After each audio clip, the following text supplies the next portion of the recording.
Hello friends, welcome back to my channel the chit chat show.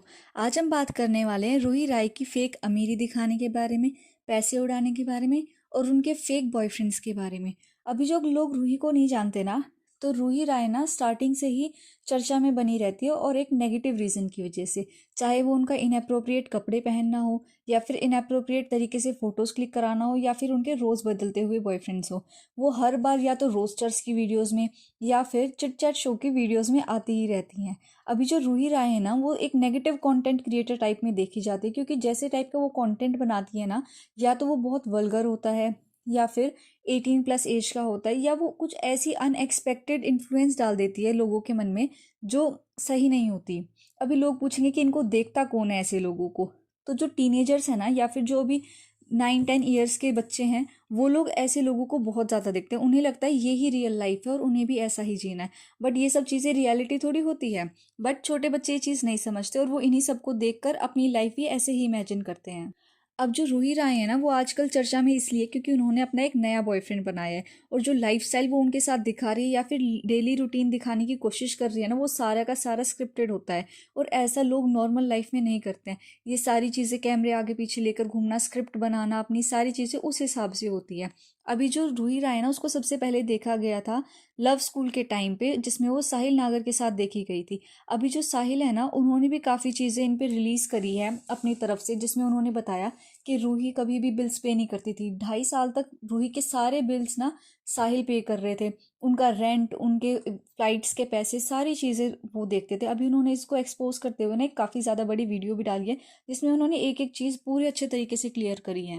अभी राय ने ना ये भी चीज़ बोली है कि जो साहिल का चैनल है उस पर उन्होंने काम करा था, तो पर साहिल ने ना कभी भी उनको रिवेन्यू वापस नहीं दिया। तो इसमें भी साहिल ने काफ़ी चीज़ें क्लियर करी है। जब रूही राय मेरे चैनल पे काम करती थी तो उस टाइम पे इतने फॉलोअर्स तो मेरे थे ही नहीं। अभी ये बात सच भी है, क्योंकि रूही ने बिल्कुल स्टार्टिंग में काम करा था, तो उस टाइम पे तो रीच और व्यूज़ आते भी नहीं थे, और उनमें से आधी से ज़्यादा वीडियोस पर तो कॉपीराइट आ चुका है म्यूजिक सॉन्ग्स की वजह से। अभी इसके बाद ना साहिल ने उस चैनल को ग्रो करा, उस पर वीडियोज़ डालकर, कॉन्टेंट शॉर्ट्स वगैरह डाल के सारे चैनल को अकेले ग्रो करा और मिलियंस में पहुंचाया। अभी इस टाइम पे 4 साल बाद रूही का रेवेन्यू मांगने का कोई मतलब ही नहीं बनता। अभी जो रूही है ना, वो अपना रिच लाइफस्टाइल फ्लेक्स करती है, जो ऐसा कुछ भी नहीं है उनके लाइफ में। वो दूसरों से बिल्स पे कराते, दूसरों से एक्सपेक्टेशन करती है।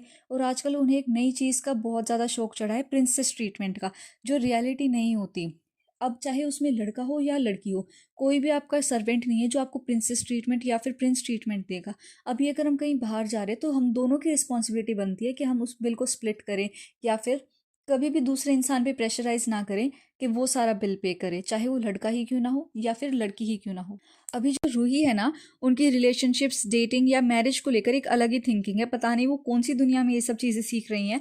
बट उनका ये कहना है कि वो 4 साल बाद किसी के साथ रिलेशनशिप में आई है, बट इस 4 साल के पीरियड में वो डेट कर रही थी किसी लोगों को। अभी ये नहीं पता कि ये डेटिंग और रिलेशनशिप में अंतर क्या होता है, बट उनके लिए तो ये चीज़ें डिफरेंट है। अभी जो डेटिंग पीरियड है ना, वो कह रही है कि उसमें आप इतना कमिटेड नहीं होते, आप उस इंसान से मिल रहे हो, उसके साथ रह रहे हो, उसके साथ घूमने फिरने जाते हो, बट उसको आप रिलेशनशिप नहीं कह सकते। और रिलेशनशिप में क्या होता है, एक बहुत ज़्यादा कमिटमेंट होती है। अभी लोगों ने शादी को बनाया था ताकि वो रिलेशनशिप में आए और उससे देख सके कि मैं इंसान इंसान के साथ कंपेटेबल हूँ या नहीं, तो उसके बाद मैं शादी करूँगा।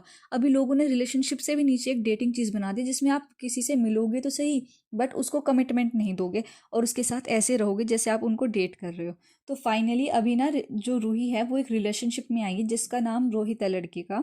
तो उसके साथ ना उन्होंने इसको प्रपोज करने के लिए काफ़ी ज़्यादा प्रेशराइज करा, क्योंकि साहिल ने ऐसी एक वीडियो डाल दी थी जिसकी वजह से रूही को लगा कि कहीं मैं पीछे ना रह जाऊं और व्यूज़ कंटेंट मेरा कहीं थोड़ा डाउन ना चला जाए, इसलिए उसने ये सारी चीज़ें की।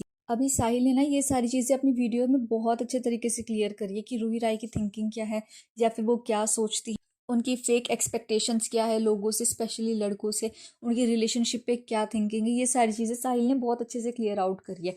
इनफैक्ट उन्होंने एक लड़के का जिक्र भी करा था जब रूही उसको डेट कर रही थी, बट रूही साहिल को फोर्स करती थी कि मेरे साथ फोटोज़ पोस्ट करो, हम लोग बॉयफ्रेंड गर्लफ्रेंड जैसा कंटेंट बनाते ताकि लोग हमें ज़्यादा देखें, क्योंकि ये चीज़ ना उनके अकाउंट पे विजिबल भी है। जब रूही अकेले फ़ोटोज़ डालती तो उनकी इतनी ज़्यादा रीच नहीं आती जितना वो रिलेशनशिप में आने के बाद या फिर किसी लड़के के साथ डालती हैं, उतनी ज़्यादा तब आती है। तो साहिल ये चीज़ें बताई भी कि उनका जो बॉयफ्रेंड था उसके होते हुए भी वो साहिल को फोर्स करती थी कि मेरे साथ रिलेशनशिप कॉन्टेंट बनाओ, क्योंकि वो जो लड़का है ना, जो उनका बॉयफ्रेंड है, वो इतना ज़्यादा हैंडसम या गुड लुकिंग या फिर हम ये बोल सकते हैं कंटेंट फ्रेंडली नहीं है। अभी इससे तो हमें यही चीज़ समझ आता है कि अगर मान लो कल को अगर उनके व्यूज़ आने बंद हो जाएं तो वो तो कंटेंट के लिए अपने रिलेशनशिप्स मैरिजेस भी चेंज कर लेंगी इस तरीके से, अपने व्यूज़ बढ़ाने के लिए या फिर रीच बढ़ाने के लिए। ये सब चीज़ें एक इंसान की पर्सनल चॉइस होती है, बट आप जब सोशल मीडिया प्लेटफॉर्म पे इतने सारे लोग आपकी वीडियोस देख रहे होते हैं, आपसे इन्फ्लुएंस हो रहे होते हैं, तो वो लोग आपसे ये चीज़ें सीखते भी हैं। और जो छोटे बच्चे टीनेजर्स हैं उनको तो यही लगता है ना कि ये सब चीज़ें सच में होती है। जो लोग बड़े होते हैं उनकी लाइफस्टाइल ऐसा होता है, प्रिंसेस ट्रीटमेंट जैसा कुछ होता है, और लोगों का भी ना एक कॉन्सेप्ट बनना चालू हो जाता है कि बिल्स हमेशा लड़के ही पे करते हैं, जबकि ऐसा कुछ नहीं होता। सबको अपना पार्ट अच्छे से प्ले करना चाहिए, ना कि दूसरे पे डिपेंड रहना चाहिए, क्योंकि वो अपना देखेंगे ना, वो अपना भी सारा पे करे, आपकी तरफ से भी पे करे, और हर बार ऐसा करे तो ये तो दूसरे इंसान के लिए पॉसिबल ही नहीं है। तो ये तो एक वन साइडेड रिलेशनशिप हो जाता है, चाहे वो फ्रेंडशिप का हो या फिर कोई सीरियस रिलेशनशिप हो। हमें हमेशा अपना पार्ट देखना चाहिए। That's it for this video. Please like, comment, share and subscribe to my channel. Thank you.